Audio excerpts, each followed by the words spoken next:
नमस्कार छात्रों, मैं Naveen Nainiwal Spring Board Academy online classes में आपका हार्दिक स्वागत करता हूं, अभिनंदन करता हूं।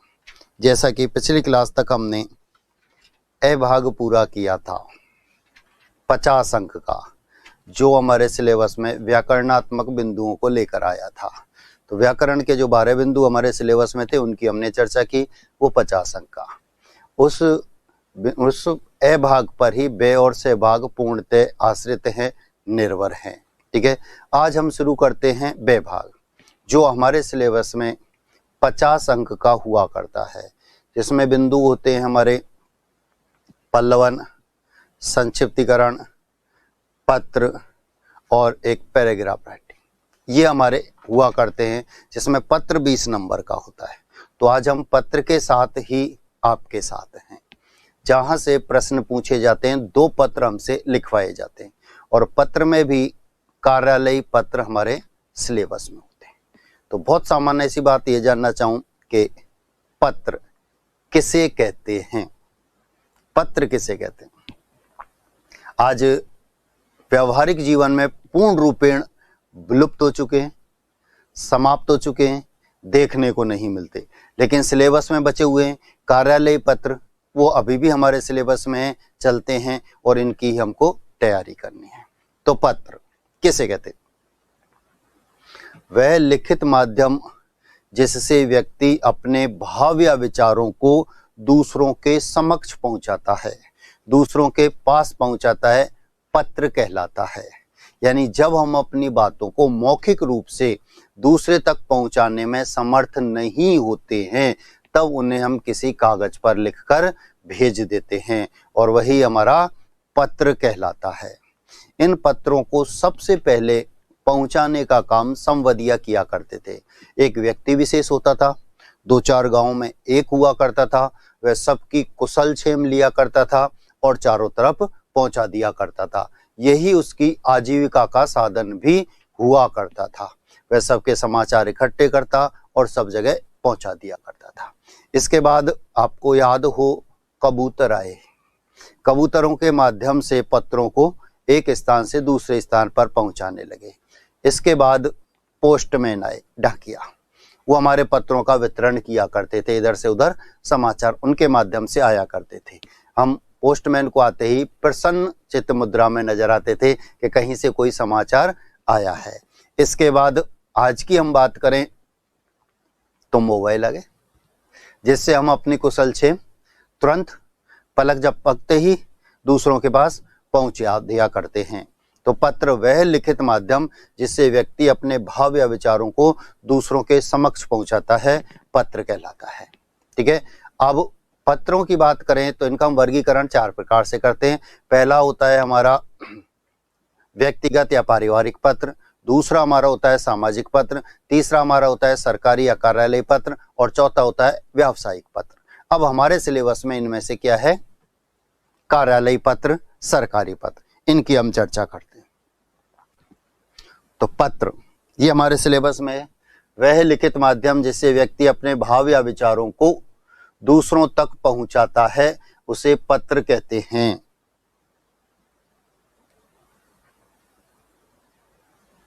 उसे पत्र कहते हैं। देखो ये एक बिंदी है, यहाँ एक अशुद्धि। ये हम बहुत अधिक लिखते समय अशुद्धि कर जाया करते हैं। मैंने आपको जब वर्ण पढ़ाए थे तब उसमें ये बात बताई थी, ता और ती के साथ है में बिंदी नहीं आती, ते के साथ हमेशा है में बिंदी आती है। ता और ती एक वचन होते हैं, ते बहुवचन होता है, तो कहते हैं। अर्थात जब व्यक्ति अपने भाव या विचारों को दूसरों के समक्ष मौखिक रूप से पहुंचाने में असमर्थ होता है, तब उन्हें किसी कागज पर लिखकर भेजता है, जिसे पत्र कहते हैं। देखो यहां सही लिखा है। ठीक है, अब एक शब्द ये बहुत अधिक अशुद्ध लिखते हैं हम, रूप में बड़े ऊ की मात्रा आती है, ये विशेष तौर पर याद रखेंगे। मैंने पहले भी इसकी चर्चा की थी। पत्र मनुष्य के भाव या विचारों को दूसरे तक पहुंचाने का सबसे सरल और सस्ता साधन हुआ करता है। सबसे सरल और सस्ता साधन ये था, 15 पैसे में आ जाया करता था और अपना कुशल क्षेम हम एक स्थान से दूसरे स्थान पर आदान प्रदान करते रहते थे। तो बहुत सस्ता है और बहुत सरल और आसान सा ये हुआ करता है। पत्रों का वर्गीकरण चार प्रकार के होते हैं। ते के साथ हमेशा बिंदी है, ठीक है। व्यक्तिगत या पारिवारिक पत्र, सामाजिक पत्र, सरकारी या कार्यालय पत्र और व्यावसायिक पत्र। अब इनमें से हमारे सिलेबस में सिर्फ एक है, हमारे सिलेबस में सिर्फ एक पत्र है, और वह पत्र कौन सा है? सरकारी यानी कार्यालय पत्र। अब कार्यालय पत्र किसे कहते हैं? ध्यान दो, कार्यालय पत्र प्रत्येक स्थिति में कार्यालय से लिखा जाता है। एक कार्यालय से दूसरे कार्यालय में, एक कार्यालय से निजी संस्था या फर्म के पास, एक कार्यालय से व्यक्ति विशेष के पास, लेकिन लिखा प्रत्येक स्थिति में कार्यालय से ही जाता है। हमारे द्वारा कोई पत्र किसी कार्यालय में भेजा जा रहा है तो वह कार्यालय पत्र नहीं है। कार्यालय पत्र हमेशा कार्यालय से ही लिखा जाता है, यह बात आप याद रखेंगे, ठीक है। एक कार्यालय से दूसरे कार्यालय के पास कैसे? एक जिला शिक्षा अधिकारी किसी विद्यालय के प्रिंसिपल के पास, प्राचार्य के पास पत्र लिखता है तो कार्यालय पत्र है, क्योंकि एक कार्यालय से दूसरे कार्यालय में जा रहा है। एक प्रिंसिपल, प्राचार्य जिला शिक्षा अधिकारी के पास पत्र लिखता है तो कार्यालय पत्र है।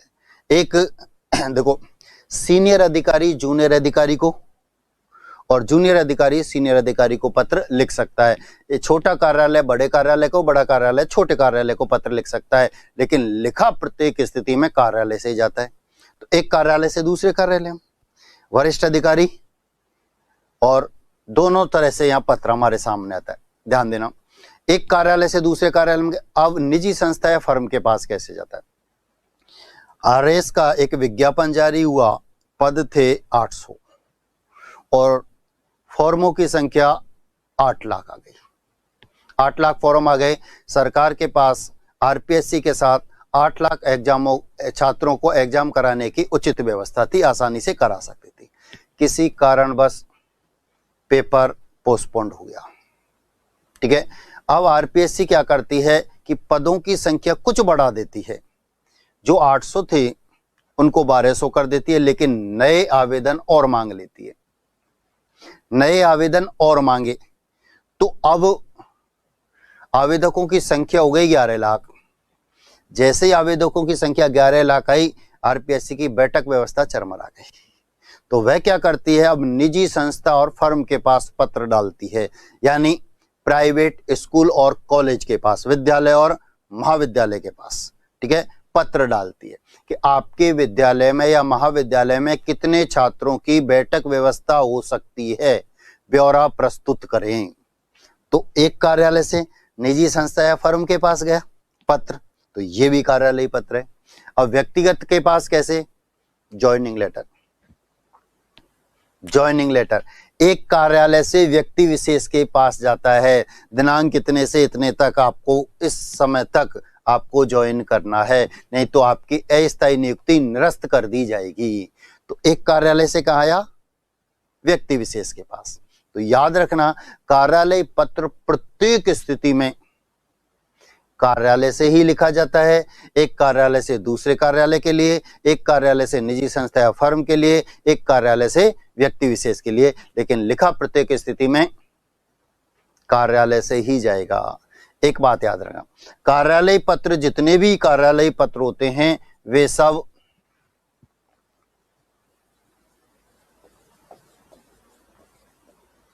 अन्य पुरुष शैली में लिखे जाते हैं।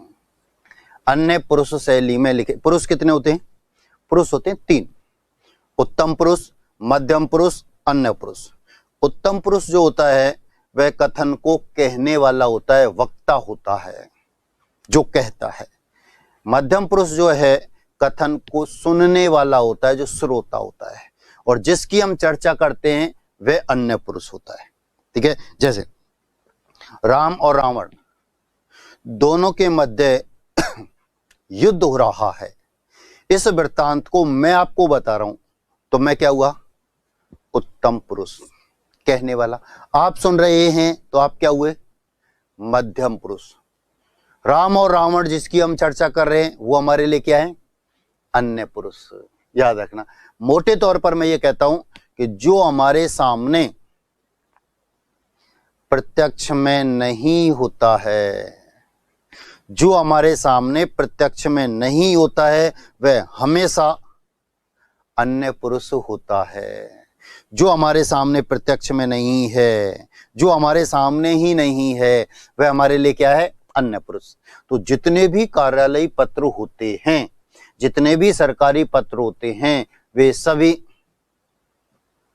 अन्य पुरुष शैली में लिखे जाते हैं। ध्यान दो, एक जिला शिक्षा अधिकारी किसी विद्यालय के प्रिंसिपल के पास पत्र लिख रहा है, तो क्या उस समय वह प्रिंसिपल जिला शिक्षा अधिकारी के सामने होगा, समक्ष होगा? नहीं होगा। तो वह इसके लिए क्या हो गया? अन्य पुरुष। एक प्रिंसिपल जिला शिक्षा अधिकारी के पास पत्र लिख रहा है, तो क्या उस समय जिला शिक्षा अधिकारी उस प्रिंसिपल के प्राचार्य के पास होगा? नहीं होगा। तो वह उसके लिए क्या हो गया? अन्य पुरुष। ठीक है। आरपीएससी जब किसी निजी विद्यालय, प्राइवेट स्कूल या कॉलेज के पास पत्र लिख रही है, उनके संस्था प्रधान के पास पत्र लिख रही है, उनके प्राचार्य के पास पत्र लिख रही है, तो क्या वे उस समय आरपीएससी में बैठे हुए होंगे? नहीं होंगे। तो वे हमारे लिए क्या हो गए? अन्य पुरुष। जब आपका ज्वाइनिंग लेटर लिखा जा रहा होगा एक कार्यालय से, तो क्या उस समय आप उस अधिकारी के समक्ष होंगे, उस अधिकारी के सामने होंगे? नहीं होंगे। तो आप उनके लिए क्या हो गए? अन्य पुरुष। तो जितने भी सरकारी या कार्यालयी पत्र होते हैं वे सभी अन्य पुरुष शैली में लिखे जाते हैं।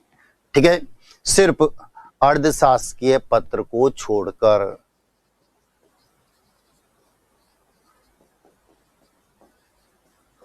अर्धशासकीय पत्र को छोड़कर। अर्धशासकीय पत्र एकमात्र ऐसा पत्र है जिसे हम उत्तम पुरुष शैली में लिख सकते हैं। मतलब इसमें हम मैं का प्रयोग कर सकते हैं। क्यों? अर्धशासकीय पत्र तब लिखा जाता है जब एक कार्यालयी पत्र का जवाब देने पर, जवाब मांगने पर जवाब नहीं आता है। बार बार पत्र लिख रहे हैं, स्मरण पत्र भी हमने लिख दिया, इसके बावजूद भी कोई जवाब नहीं आया, तब एक अधिकारी व्यक्तिगत तौर पर दूसरे अधिकारी के पास पत्र लिखता है। ठीक है।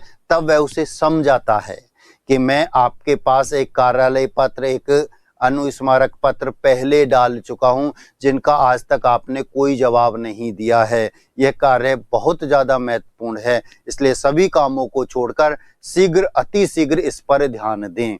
तब वहां मैं का प्रयोग होता है। ठीक है। ये बात याद रखना। सिर्फ और सिर्फ अर्धशासकीय पत्र ही उत्तम पुरुष शैली में लिखा जाता है। बाकी के जितने भी हमारे कार्यालयी पत्र होते हैं, जितने भी हमारे सरकारी पत्र होते हैं, वे सब अन्य पुरुष शैली में ही लिखे जाते हैं। ठीक है।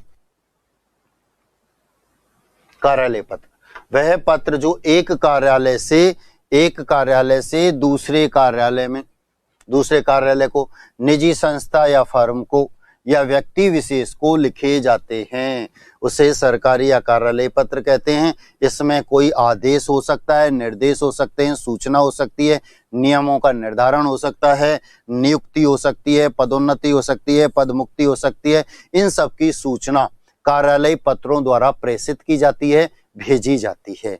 तो कार्यालय पत्र में ये अधिकांश देखने को मिलता है, चाहे तो आदेश है, निर्देश है, सूचना है, नियम निर्धारण है, नियुक्ति है, पदोन्नति है, पदमुक्ति है, कैसे भी। ठीक है। पदभार है, पदभार ग्रहण करवाना, ये सब कुछ कहाँ होता है? हमारे कार्यालय पत्रों में हुआ करता है। सामान्य कार्यालय पत्र का प्रारूप। अब हमारे सिलेबस में 20 नंबर का एक बिंदु होता है पत्र, और इस पत्र को 2 भागों में बांटा गया है। कार्यालय पत्र, इस कार्यालय पत्र को 2 भागों में बांटा गया है। एक तो पत्र का प्रारूप और एक पत्र। एक पत्र का प्रारूप और एक पत्र। सबसे महत्वपूर्ण बिंदु होता है प्रारूप। यदि आपको प्रारूप पता होता है कि किसी भी पत्र को कैसे लिखा जाता है, तो हम आसानी से फिर उसे लिख सकते हैं। अभी हम चर्चा कर रहे हैं सामान्य कार्यालयी पत्र का प्रारूप। जो सामान्य कार्यालय पत्र एक कार्यालय से दूसरे कार्यालय को जो भेजा जाता है, उस एक प्रारूप को हम तैयार कर रहे हैं। पत्र में सबसे महत्वपूर्ण बात क्या होती है कि कौन सा शब्द किस स्थान पर लिखा होता है। याद रखना, यहां सब निश्चित होता है कि पत्र मध्य से शुरू होगा, मतलब पत्र मध्य से ही शुरू होगा। बाईं तरफ ये लिखा जाएगा, दाईं तरफ ये लिखा जाएगा और इस कोने में आकर ये पत्र समाप्त होगा। एक एक बिंदु एक निश्चित स्थान पर लिखा जाता है। जैसे आप देखो, हम 10th और 12th में पढ़ते थे, अंग्रेजी समझ में नहीं आती थी, पत्र आते थे, तब हम क्या करते थे, अध्यापक हमसे कहता है ये तो आप लिख कर आना, 5 अंक का है तो 2.5 अंक तो मिलेंगे ही मिलेंगे। प्रश्न ने क्या पूछा समझ में नहीं आया, किसके ऊपर लिखवा रहा है पता ही नहीं चला, लेकिन प्रारूप भी हम तैयार ढंग से कर जाते थे तो आधे अंक हमको मिल जाया करते थे। यही स्थिति अब हिंदी में है। ध्यान दो, देखो जितने भी हमारे कार्यालय पत्र होते हैं, सरकारी पत्र होते हैं, वो हमेशा मध्य से ही शुरू होते हैं। किसी भी पत्र में सबसे पहले मध्य में, बीच में सरकार का नाम लिखा जाता है। जैसे राजस्थान सरकार, भारत सरकार, केंद्र से पत्र लिख रहे हैं तो भारत सरकार, राजस्थान में पत्र लिख रहे हैं तो राजस्थान सरकार, तो सबसे ऊपर सरकार का नाम बिल्कुल मध्य में, बिल्कुल बीच में लिखा जाता है। इसके ठीक नीचे कार्यालय या विभाग का नाम लिखा जाता है और उसके बाद वह स्थान।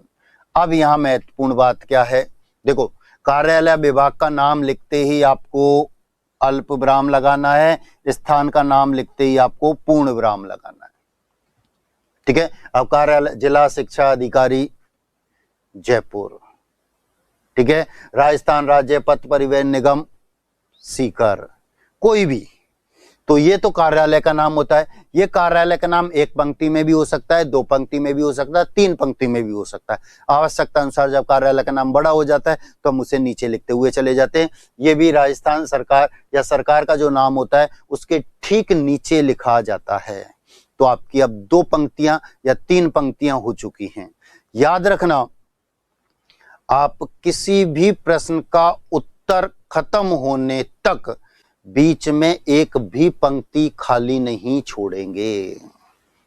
ये विशेष तौर पर याद रखना, चाहे आप पत्र लिख रहे हैं, चाहे आप पल्लवन लिख रहे हैं, चाहे आप निबंध लिख रहे हैं, एक भी पंक्ति जब तक आपके प्रश्न का उत्तर पूरा नहीं हो जाता है तब तक एक भी पंक्ति आपको बीच में खाली नहीं छोड़नी है। एक पंक्ति में चाहे एक ही शब्द लिखना है, लेकिन लिखना जरूर है, कोई भी पंक्ति खाली नहीं रहेगी। यदि गलती से कोई पंक्ति खाली रहती है तो उस पर हम क्रॉस का निशान लगा देते हैं। तो हमारी 2 पंक्ति हो गई, या कहूं मैं 3 पंक्तियां, एक में सरकार का नाम, दूसरे में कार्यालय विभाग का नाम, तीसरे में स्थान का नाम। आप इसे 3 में भी लिख सकते हैं। इसके बाद तुरंत बाद ठीक नीचे वाली पंक्ति में पत्र क्रमांक लिखा जाता है। इसे हम संक्षिप्त में ही लिखते हैं। पत्र क्रमांक जो लिखा जाता है वह हमेशा संक्षिप्त में लिखा जाता है, जहां से पत्र लिखा जाता है। एक छोटे से उदाहरण के माध्यम से मैं आपको बता दूं। एक जिला शिक्षा अधिकारी किसी विद्यालय के प्राचार्य प्रिंसिपल के पास पत्र लिख रहा है कि आपके विद्यालय का परीक्षा परिणाम निराशाजनक रहता है, सुधारो, चाहे अतिरिक्त शिक्षक लगाओ, लेकिन परीक्षा परिणाम सुधरना चाहिए। तो पत्र कौन लिख रहा है? एक जिला शिक्षा अधिकारी। किसके पास? प्राचार्य के पास। आप देखो, आप पत्र क्रमांक में जो पत्र लिख रहा है, जहां से पत्र लिखा जा रहा है, याद रखना वह संक्षिप्त में लिखना है, जिला शिक्षा अधिकारी ऑब्लिक करके जयपुर। प्रश्न में किसी भी जिले का नाम हो सकता है, याद रखना। अब ये पत्र क्रमांक है, पत्र की संख्या है, ये पृष्ठ संख्या है, पेज संख्या, फाइल नंबर जिसे हम कहते हैं। इससे फाइलिंग करने में सुविधा होती है। उसको कहां जमा, देखो हमारे घर में लाइट नहीं आ रही, हम क्या करते हैं, विद्युत विभाग जाते हैं, बिजली का बिल लेकर जाते हैं और शिकायत दर्ज कराते हैं कि हमारी लाइट नहीं आ रही है। वह आपका बिजली का बिल देखता है और कार्यालय में जो 100, 200, 1000, 500 लाल रंग की फाइलें रखी हुई होती हैं, जिन पे धूल जमा होती है, उनमें से किसी एक को निकाल लाता है। इतनी फाइलों में कैसे पता लगता है कि आपका रिकॉर्ड इस फाइल में होगा? वो इस नंबर से होता है। उस पे नंबर लिखा होता है उससे। अब जब रजिस्टर उसके हाथ में आता है, जो फाइल उसके हाथ में आती है जिसमें वो एक एक पन्ने पलटता नहीं, 10-20 पन्ने एक साथ पलटता है, वो इस नंबर से पता होता है कि 121-22 नंबर पर इनका ब्यौरा है, वहां देखता है। फिर वो देखता है, कहता है कि आपने बिल जमा नहीं कराया इसलिए हमने काटी, या रात को आंधी आई थी, तूफान आया था जिसकी वजह से तार टूट गया, शाम तक सही हो जाएगी, चली जाओ। तो इससे वह पता लगाता है, याद रखना। तो कार्यालय का नाम संक्षिप्त में लिखा जाता है जिला शिक्षा अधिकारी जयपुर, ये पृष्ठ संख्या होती है, या सन भी हो सकती है। जैसे जैसे हम पत्र में आगे बढ़ेंगे, जैसे जैसे हम परिपत्र लिखेंगे, अधिसूचना लिखेंगे, निविदा, तो यहाँ पर सन भी हो सकती है, ठीक है। इसका में नाम किसी शाखा का नाम हो सकता है, प्रकोष्ठ का नाम हो सकता है, आलवारी की भी संख्या हो सकती है, याद रखना। यहाँ आलवारी की भी संख्या आप देखते हैं, किसी भी कार्यालय में आलवारियां रखी होती हैं बहुत अधिक, और उनमें लाल कलर से, लाल रंग से अंक निर्धारित किए जाते हैं, और वो ये अंक हुआ करते हैं, और तुरंत हम इनसे पहचान लिया करते हैं। आलवारी की संख्या इसलिए 94-95 में राजस्थान में बाढ़ आई थी, भरतपुर में बाढ़ आई थी, कई जिलों में बाढ़ आई थी, सब कुछ फाइल बह बह के चली गई यमुना जी में।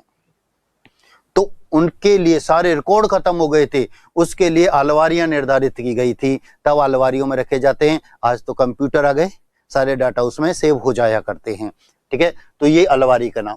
इसी पंक्ति में जो आपकी चौथी पंक्ति ये चल रही है पत्र क्रमांक वाली, इसी पंक्ति में सामने दिनांक लिखा जाता है। किसी भी पत्र का सबसे महत्वपूर्ण बिंदु दिनांक होता है, जो ये निर्धारित करता है कि छात्र को कितने अंक देने चाहिए, इस पत्र में कितने अंक मिलने चाहिए। कैसे?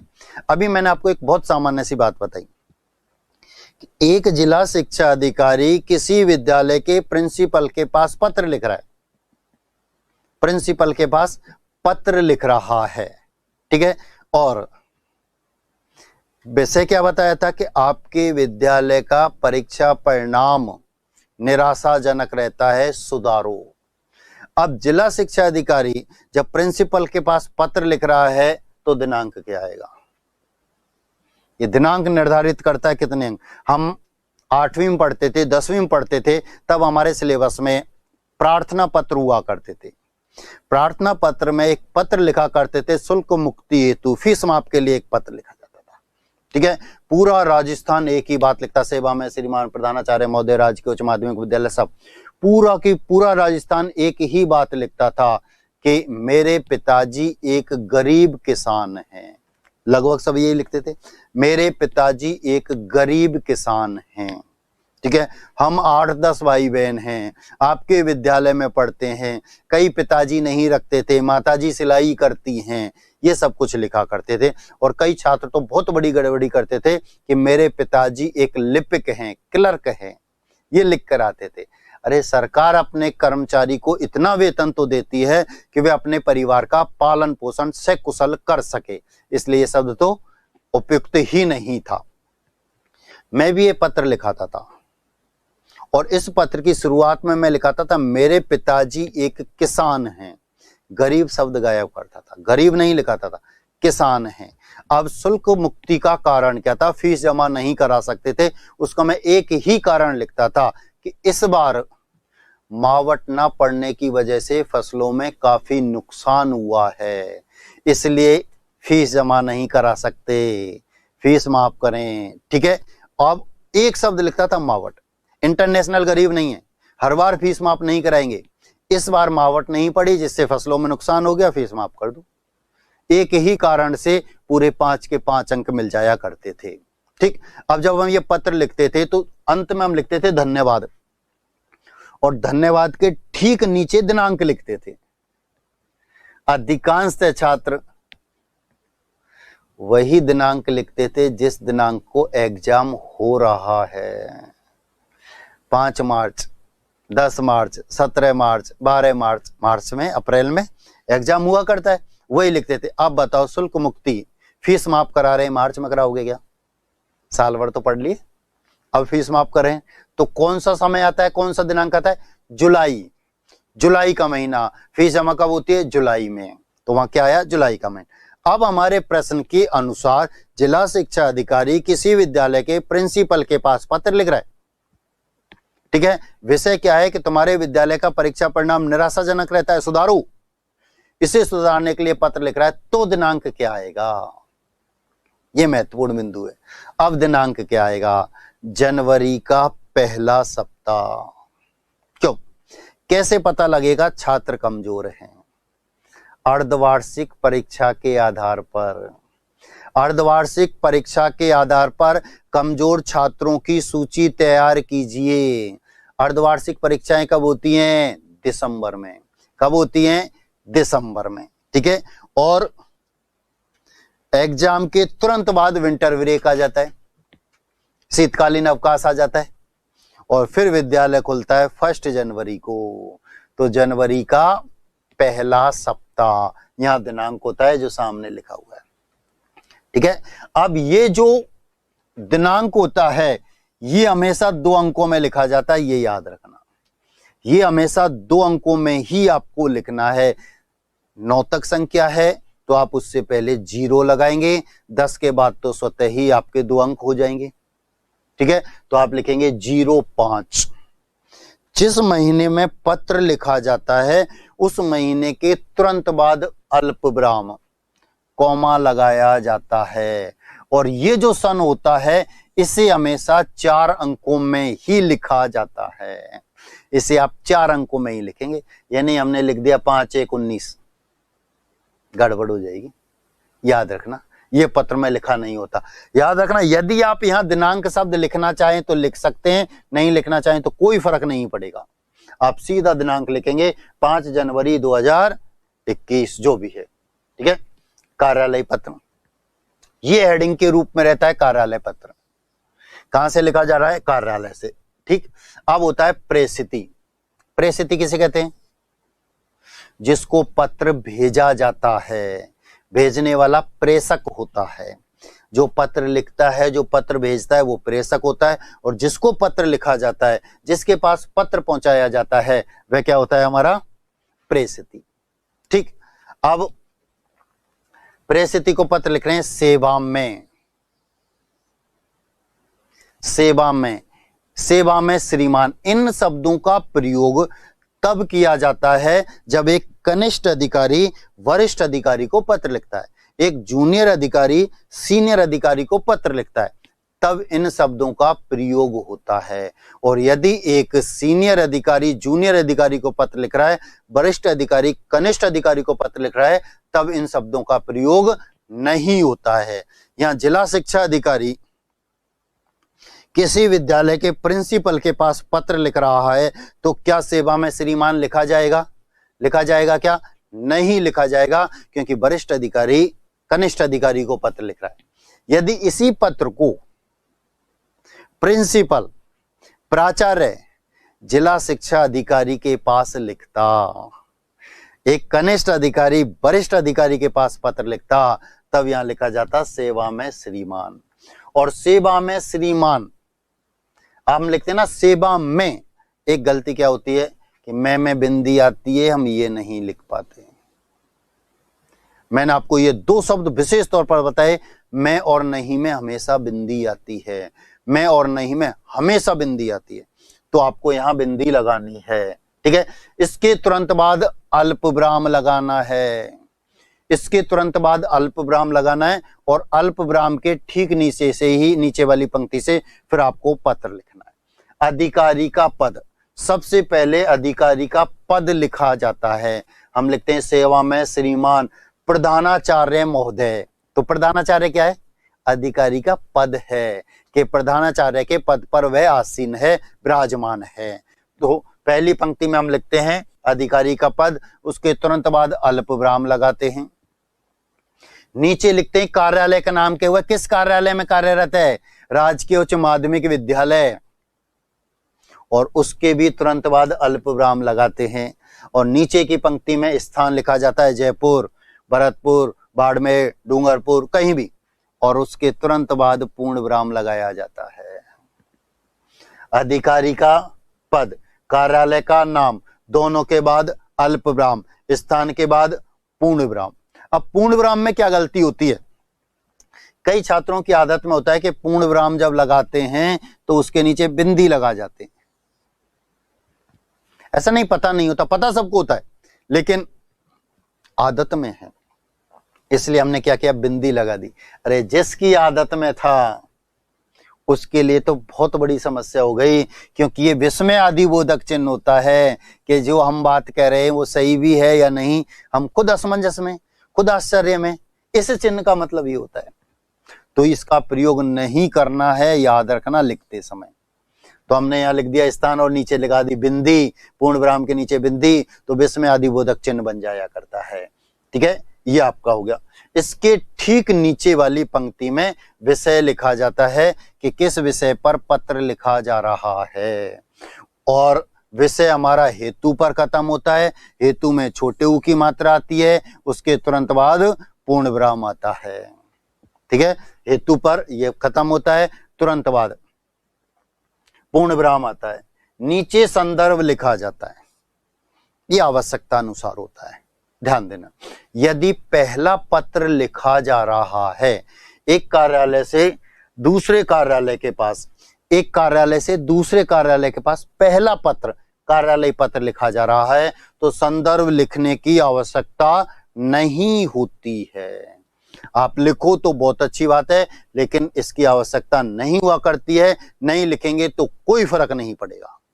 ठीक है, लेकिन दूसरा पत्र जब लिखा जा रहा है, अनुस्मारक पत्र जब लिखा जा रहा है, स्मरण पत्र जब लिखा जा रहा है, एक पत्र के जवाब ना आने पर दूसरा पत्र जो लिखा जाता है, अगले जो पत्र लिखे जाते हैं वे हमारे अनुस्मारक पत्र होते हैं, स्मरण पत्र होते हैं। और दूसरा जब पत्र लिखा जा रहा है उसमें संदर्भ लिखा जाना अनिवार्य होता है, विषय अनिवार्य नहीं होता है। वहां आप विषय लिख भी सकते हैं, नहीं लिखेंगे तो भी काम चलेगा, लेकिन संदर्भ अनिवार्य होता है। पहले पत्र में विषय अनिवार्य होता है, संदर्भ लिखो तो ठीक, नहीं लिखो तो ठीक, कोई फर्क नहीं पड़ेगा। दूसरे पत्र में संदर्भ अनिवार्य होता है, विषय लिखो तो ठीक, नहीं लिखो तो कोई फर्क नहीं पड़ेगा, ये याद रखना।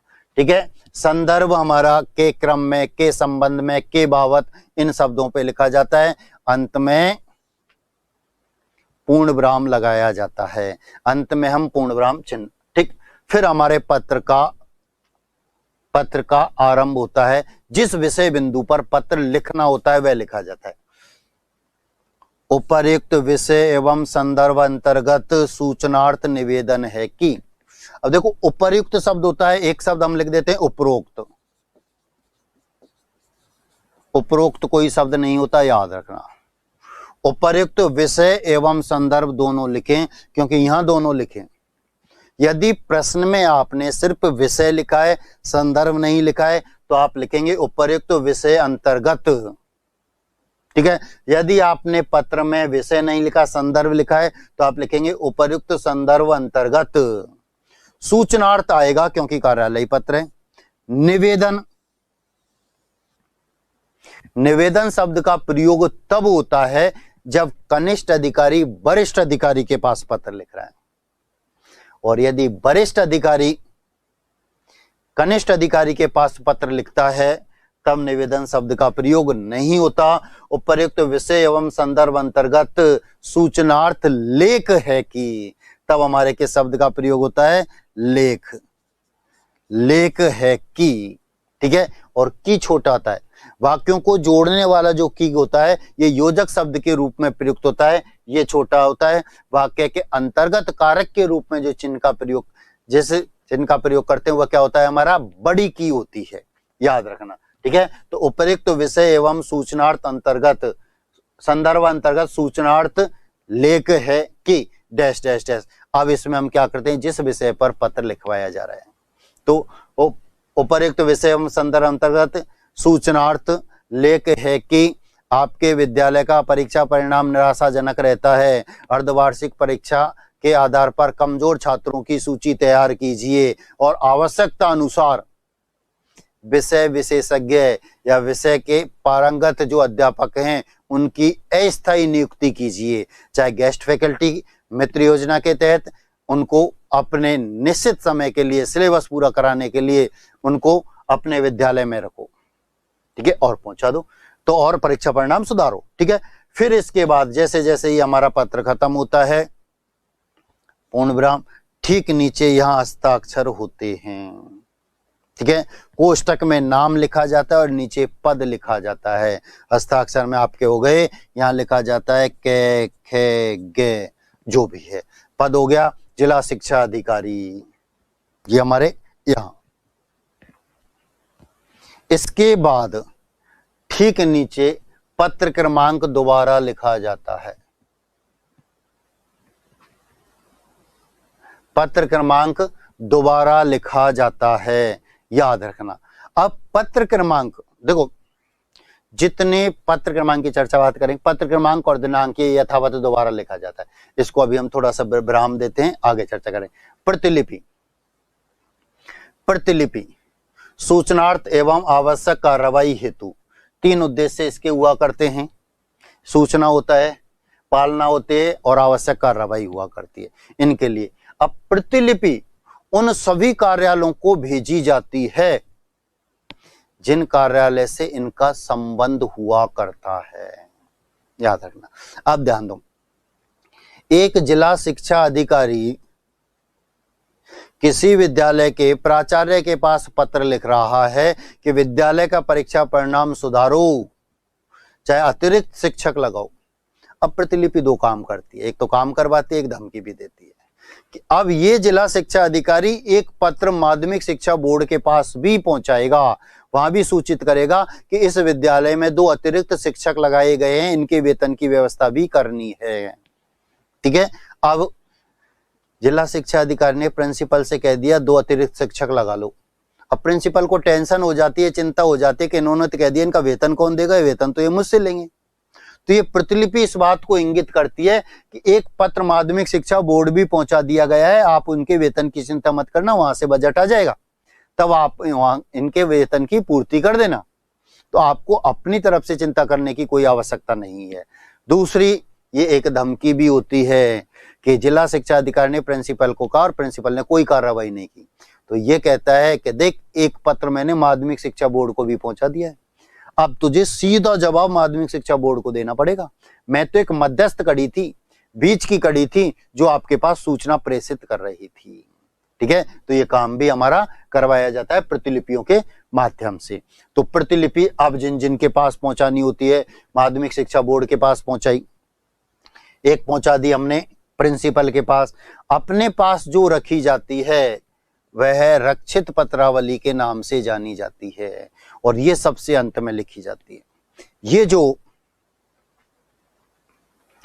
जो हमारी प्रतिलिपि होती है, ये हमेशा वरीयता क्रम में लिखी जाती हैं, यानी उच्च अधिकारी से निम्न अधिकारी के पास, उच्च अधिकारी फिर उससे निम्न, उससे निम्न, उससे निम्न, उससे निम्न, ऐसे लिखी जाती हैं।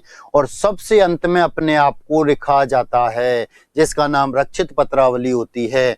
अब अपने आप को लिखते समय ये नहीं देखना है कि इससे तो बड़ा अधिकारी मैं हूं, नहीं, आपसे तो निम्न अधिकारी आ सकते हैं, लेकिन जो अधिकारी आपने क्रम से लिखे हैं वह वरीयता क्रम में होने चाहिए। सबसे बड़ा अधिकारी, फिर उससे छोटा, फिर उससे छोटा, फिर उससे छोटा, और सबसे अंत में अपने आप को लिखा जाता है।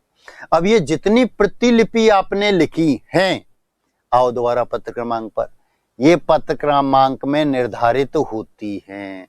जैसे हमने एक पत्र लिखा, उसका नंबर दिया था हमने 161, जैसे ये 161 नंबर दे दिया, ठीक है, 161 नंबर हमने ये दिया था। अब एक पत्र तो हमने प्रिंसिपल के पास लिख दिया, एक पत्र हमने माध्यमिक शिक्षा बोर्ड के पास पहुंचा दिया, ठीक है, और एक पत्र हमने अपने पास रख लिया। तो पत्र कितने लिखे गए? 3। कितने लिखे गए? 3। तो 161 हो गया, 162 हो गया, 163 हो गया, तो यहां संख्या 163 हो जाएगी, याद रखना। तो ये हमारा दोबारा जो पत्र क्रमांक लिखा जाता है, उसका कारण ये होता है कि कितनी प्रतिलिपियां लिखी गई हैं, ये ब्यौरा होता है। तो सबसे बड़ा पत्र जो होता है वह परिपत्र होता है, सबसे बड़ा पत्र होता है वह परिपत्र। उसमें पृष्ठों की संख्या 100-200 भी हो सकती है, क्यों हो सकती है? जैसे मैं कहूं कि माध्यमिक शिक्षा बोर्ड राजस्थान के समस्त विद्यालयों के पास पत्र लिखता है कि इस बार गणतंत्र दिवस समारोह इस तरह से मनाया जाएगा। अब राजस्थान में कितने विद्यालय हैं? 10, 20, 100, 200, 500, 1000, जितने भी हैं सबके पास पत्र लिखा जाएगा। अब जिन जिन के पास पत्र लिखा जाएगा उन सब का ब्यौरा प्रतिलिपि में लिखा जाएगा। राजकीय उच्च माध्यमिक विद्यालय, राजकीय उच्च माध्यमिक विद्यालय, राजकीय माध्यमिक विद्यालय, राजकीय उच्च प्राथमिक विद्यालय, राजकीय प्राथमिक विद्यालय, सब सीनियर सेकेंडरी, अपर प्राइमरी, सबके नाम आएंगे। 1000-2000 नाम लिखे जाएंगे। अब जब 1000-2000 नाम लिखे जाएंगे तो प्रश्नों की संख्या बढ़ती चली जाएगी। ठीक है, अब प्रश्नों की संख्या बढ़ जाएगी। अब प्रश्नों को पत्र को जितने भी पृष्ठ का वो पत्र है 10, 20, 30, 50 उन सबको लिफाफे में आप डाल रहे हैं। इसी दरमियान कोई एक पेज निकलकर मेज के नीचे घुस गया। अब ये पत्र आपके पास आया, लेकिन यहां प्रतिलिपियों में आपके विद्यालय का नाम ही नहीं था। आपके विद्यालय का नाम नहीं था तो आप तो उनके आदेशों का पालन नहीं करेंगे कि साहब मेरे विद्यालय को तो नाम ही नहीं आया, मैं तो इसमें नहीं हूं, ये तो और किसी के लिए आया, गलती से मेरे पास आ गया। ऐसा नहीं है, सबके लिए था, उसके लिए ही तो प्रतिलिपि है। अब आप देखो प्रश्न संख्या ये पूरे पन्ने आपके पास हैं या नहीं। जैसे हम एग्जाम देते हैं, बोर्ड का दिया था या आज हम कंपटीशन का पेपर देते हैं तो उसमें पृष्ठ संख्या लिखी होती है कि 16 पृष्ठ का ये पेपर है। देखो पहले पेपर काउंट करो, उसके बाद देखो कोई कटा फटा तो नहीं है, कहीं गलत प्रिंट तो नहीं है, यदि है तो तुरंत पेपर चेंज कीजिए, बदल लीजिए। ठीक है, ऐसे ही यदि कोई पृष्ठ गायब है तो तुरंत आप बोर्ड को सूचित करें, दूसरी वह प्रति भी आपके पास आ जाएगी। ये काम ये करती है दूसरा क्रमांक। ठीक, अब हमारे मन में एक प्रश्न आया है कि दिनांक दोबारा क्यों लिखा? दोबारा दिनांक क्यों लिखा? सिर्फ इसलिए कि पहले जो पत्र लिखे जाते थे उन पत्रों को लिखने में कई दिन का समय लग जाता था। जैसे आज पत्र लिखा, परिपत्र लिखा, और मैंने कहा 1000-2000 विद्यालय, सबके नाम लिखने, तो आज लिखते लिखते बंद कर दिए, कल फिर लिखेंगे, परसों फिर लिखेंगे, 4 दिन में लिखा गया। तो पत्र जिस दिनांक को लिखना शुरू किया वो तो हमने लिख दिया था, या पत्र जिस दिनांक को समाप्त हो रहा है वो यहां पर आता है, इसलिए 2 दिनांक लिखे जाते हैं। आज बात दूसरी है कि एक फॉर्मेट तैयार होता है हमारे पास पहले से ही, हमको तो नाम लिखने होते हैं और मेल करना होता है, पहुंचाया भी नहीं जाता, सिर्फ एक बटन दबाया और सीधा पहुंच गया जहां जहां हमको पहुंचाना था। इसलिए आज एक ही दिनांक होता है। दिनांक लिखने का तरीका फिर भी वही रहेगा। ठीक है, फिर आपकी आ जाएंगी प्रतिलिपि। फिर आपकी आ गई प्रतिलिपि, सूचनार्थ एवं आवश्यक कार्रवाई हेतु। ये एक सूचना भी है लेकिन इस पर आवश्यक रूप से कार्रवाई भी होनी चाहिए। आप इसे निरस्त नहीं कर सकते, आप इसे जुटला नहीं सकते, तो इस पर कार्रवाई होनी चाहिए। प्रतिलिपि में उन सब का नाम लिखा जाता है जिन जिन के पास पत्र लिखा होता है। ठीक है, इसके ठीक नीचे हस्ताक्षर, नाम और पद लिखा जाता है। तो अब देखो, हमारा सामान्य कार्यालय पत्र के मध्य से शुरू हुआ था, जिसमें हमने सरकार का नाम लिखा था, नीचे कार्यालय विभाग का नाम, स्थान का नाम लिखा था, बाईं तरफ हमने पत्र क्रमांक लिखा था जिसे संक्षिप्त में लिखा जाता है, दाहिनी तरफ हमने दिनांक लिखा था, दिन को 2 अंकों में लिखा जाता है, महीने जो होता है उसको शब्दों में लिखा जाता है, अल्पविराम लगाया जाता है, सन को 4 अंकों में लिखा जाता है, नीचे कार्यालय पत्र। अब देखो हमने ये जो लिखा था प्रेषिति सेवा में श्रीमान, ये जो हम लिखते हैं ये हमारा पता भी होता है, एड्रेस, ये हमारा एड्रेस भी। जिस लिफाफे में पत्र डाला जाता है, जिस लिफाफे में पत्र रखा जाता है उसके ऊपर यही लिखा हुआ होता है। ये अगर हम एक कनिष्ठ अधिकारी वरिष्ठ अधिकारी को पत्र लिख रहा है तो वहां होता है सेवा में श्रीमान प्रधानाचार्य महोदय, राजकीय उच्च माध्यमिक विद्यालय अलवर। ठीक है, तो सेवा में लिखते ही हमारे ये समझ में आ जाता है कि ये जो कार्यालय है कनिष्ठ अधिकारी, ये जो पत्र है कनिष्ठ अधिकारी के द्वारा लिखा गया है, यानी हमसे नीचे कार्यालय से। ठीक है, और यदि वहां सेवा में श्रीमान नहीं लिखा तो सीधा अधिकारी का पद होता है प्रधानाचार्य महोदय, राजकीय उच्च माध्यमिक विद्यालय बीकानेर। तब हमारे ये समझ में आ जाता है कि वरिष्ठ अधिकारी के द्वारा पत्र लिखा गया है, यही पता होता है। ये हमारे जो फाइल होती है बाद में उसमें भी सहूलियत रहती है, आसानी से हम इससे लगा दिया करते हैं। फिर विषय लिखते हैं, हेतु खत्म होता है, पूर्ण विराम, ठीक है, संदर्भ आवश्यकता अनुसार लिखते हैं, खत्म। फिर पूरा पत्र हमारा आ जाया करता है विषय अनुसार। हस्ताक्षर होते हैं, दाएं कोने में नाम लिखा जाता है, पद लिखा जाता है, पत्र क्रमांक दोबारा आएगा जो था यथावत, सिर्फ एक अंक परिवर्तित होता है, दिनांक यथावत लिखा जाता है, प्रतिलिपियों की संख्या किन किन के पास पहुंचा रहे वह लिखा जाता है, और हमारे जितने भी कार्यालयी पत्र हैं सब दाएं कोने में खत्म होते हैं, सिर्फ और सिर्फ अर्धशासकीय पत्र को छोड़कर, वह हमारा बाएं कोने में खत्म होता है, बाकी के सब दाएं कोने में। तो हमने ये प्रारूप क्या लिखा था, इसमें क्या तैयार किया, इसके ऊपर हम चर्चा करेंगे अगली क्लास में। आज के लिए इतना ही रहेगा, धन्यवाद।